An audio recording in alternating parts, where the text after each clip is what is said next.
What's up, everybody? Jeff Kassouf here with EqualizerSoccer.com. This is the weekly presented by North American Soccer Network. As you know, we do this every week. It's Monday, August 8th. This week, I think with so much going on, it's really a week that's probably best served as one in writing, a little more concise, a little more thought out. Not that this isn't, of course, but there's so much, I never thought that I'd turn into something of a legal journalist, but we certainly have that on our hands now. I think a lot of us soccer folks are trying to be somewhat of wannabe lawyers slash chatting with a lot of lawyers to understand exactly what's going on down in Florida with Magic Jack, with WPS, and just everything. I think that issue in particular, I'd certainly encourage you to go to the site EqualizerSoccer.com. On the inside the post here, we'll have some links below to some of the stuff that's been going on, some different, I wouldn't call them new developments, but kind of maybe some new thoughts on the issues. Monday, the two sides, Magic Jack and WPS, were supposed to go to court, or at least I should say, again, exactly why it should be in writing. There was supposed to be a hearing on this for Magic Jack's motion to get a temporary injunction. That did not happen on Monday, so as of now that is put on hold. So a lot of issues there, as I'm sure many of you watching this know about.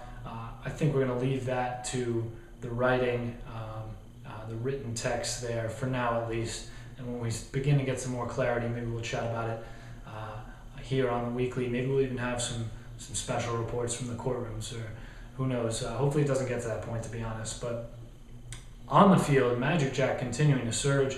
They've locked up third place. The only spot that's locked up other than Atlanta, which will finish in last place. Still a battle for first, and that is, of course, thanks to Philadelphia and Leanne Sanderson getting a late goal against Sky Blue FC on Sunday. Sanderson was indeed offside. A lot of people angry about this. It's obviously offside from a replay, but looking at it from the AR's perspective, you've got Jenny Branham. She's come in front of her defender. Danielle Johnson drops in as the last defender, so now Branham is technically that second to last defender. So Sanderson in between the two is offside, but we're talking about a space that might be maybe 2 yards, 3 yards at best through this whole thing. So you've got Branham, Sanderson, Johnson. It's such a tight space that honestly, to expect the AR to see that, I know we have high expectations, but it really is tough. I know a lot of people didn't even catch it until a couple of replays. So it's really unfortunate for Sky Blue. I think they had some unfortunate situations throughout that game. Carrie Dew's 2 yellow cards, pretty harsh for the most part, especially that second one. I think, even Kendall Fletcher picks up a yellow card for a handball. I mean, the only time that I could see that being a yellow card is if it was intentional, and it clearly wasn't. So I'm not sure how that was a yellow card.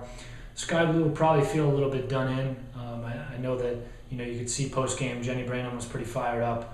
Head coach Jim Gabara, I would imagine fired up as well, and certainly had to go kind of get her away from the rest, because for Sky Blue, there's everything to play for now in this final week. So Boston and Sky Blue on Sunday is going to be something special. I think it's the play-in game of sorts.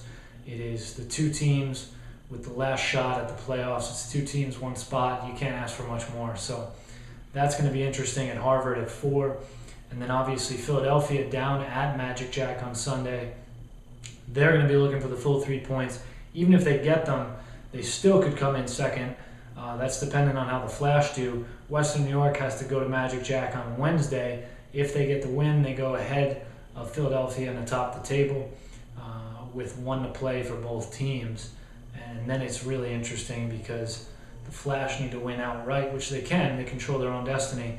But if these 2 teams finish level, Philadelphia is going to be hosting the final on August 27th in PPL Park, instead of that being at Salem Stadium in Rochester. So we got a race there. We've got a race for 4th. It's going to be an interesting week.